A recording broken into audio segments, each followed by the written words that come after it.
Okay, you're watching for one of two reasons. One, you're a homie and you're like, what are those crazy Craigs up to this time? If so, I love you. Two, you're stressed in the US and thinking about bouncing, dipping, boning out, cutting bait and running for your life. Sorry, we're talking about you, not me.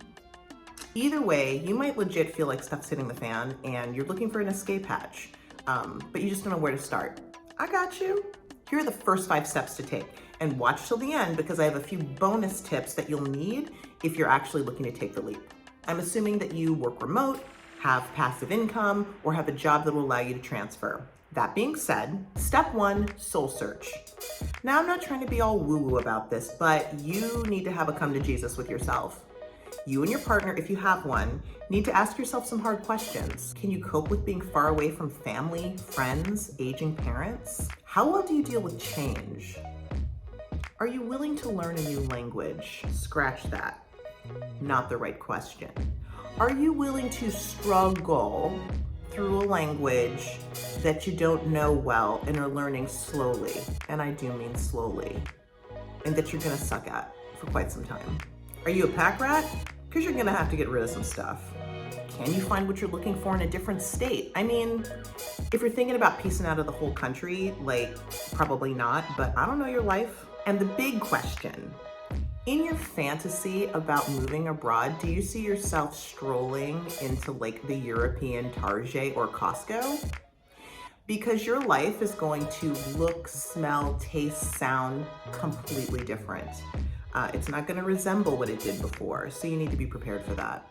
So check in with yourself and check the pinned link in the comments for a free printable flowchart of questions to ask yourself. Step 2, research. I know you're like, duh, research, of course, but I don't know your life. You might have some countries in mind, you might not. You might have a very specific country in mind, but after doing some research, find out there's somewhere else that might be a better fit.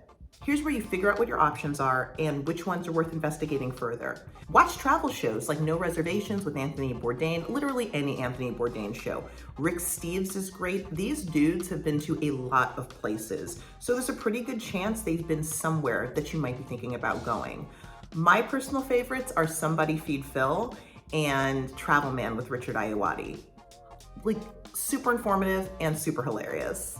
I watched a lot of expat YouTube channels like Looking to Bounce.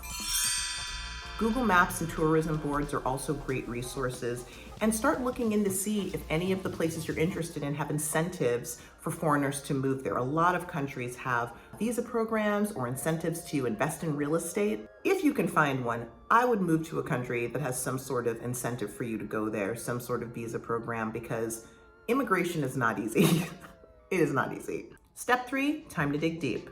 Now it's time to do some deep research and get that short list shorter. It's cool to get a vibe, but now it's time for like boots on the ground stuff, you know, to really find out what's the real deal with living in this place. Find out about the political system and the political stability. You're not trying to leave one political dumpster fire just to jump into another one. What's the crime rate? What's the healthcare system like? What's the educational system like? Are there really good schools in one part of the country, but not in another? This information will really help to narrow things down. We were pretty geeked for Portugal. I mean, the low cost of living was a huge draw, especially coming from California. I mean, yikes, okay? But then we found out about its stable government and lack of gun violence and very high vaccination rates. Needless to say, we were freaking pumped. And then looking into weather and schools, totally sealed the deal. Step 4, pinpoint. So now you're down to one country, maybe even one area in one country, but like, for real though, where are you gonna live? Time to look into where you're actually gonna spend your day to day. Do you wanna be in a major metropolitan city where maybe you don't need a car, you can walk your kids to school, and then you're right in the center of everything? Or do you wanna live just outside the big city where you can have access to the hustle and bustle, but retreat to the calm? You'll probably need a car, but you'll just have more space to stretch out. Maybe you're about the rural life. Maybe noise makes you nuts and being able to walk to a coffee shop never meant nothing to you. So you don't need to be in the big city. Maybe you don't even need to be close. Maybe you just want nature. Repeat steps 1 through 3 with the area within your region of choice. Narrow it down to 2, max 3 places that you might actually want to live. Step 5, time to scout. Now this is where stuff gets interesting. Go there. Actually take a scouting trip to the country. Walk around. I mean, going and moving to a country sight unseen, I don't personally think is the best idea. It's not a condo in North Hollywood. It's a whole ass country. You need to go there. You know, you might get there and the vibe is trash, or the weather you thought you could handle, you can't. You need to go there and experience it, and you need to go and be in the neighborhoods that you're thinking of living in. We traveled to Portugal thinking we would probably move to Funchal on Madeira Island. Madeira is an unincorporated part of Portugal that's an island that's actually closer to Africa than it is to Europe. It's beautiful, peaceful, magical. It's also isolated, and I was the only Black person I saw the whole damn time. I also hate flying, and that is the only way to get on and off that island, so not a fit. We also thought Lisbon would be great. I mean, it's a city, it's beautiful, it's at the center of it all, it's bustling, and we wouldn't even need a car. But our kids have grown up in the suburbs of Los Angeles. Living in the middle of a giant European city like that would be a huge culture shock for them. Also, we come from LA, where we could never afford to live by the beach. So if we're moving to a country and the beach is right over there, why are we gonna live in the city?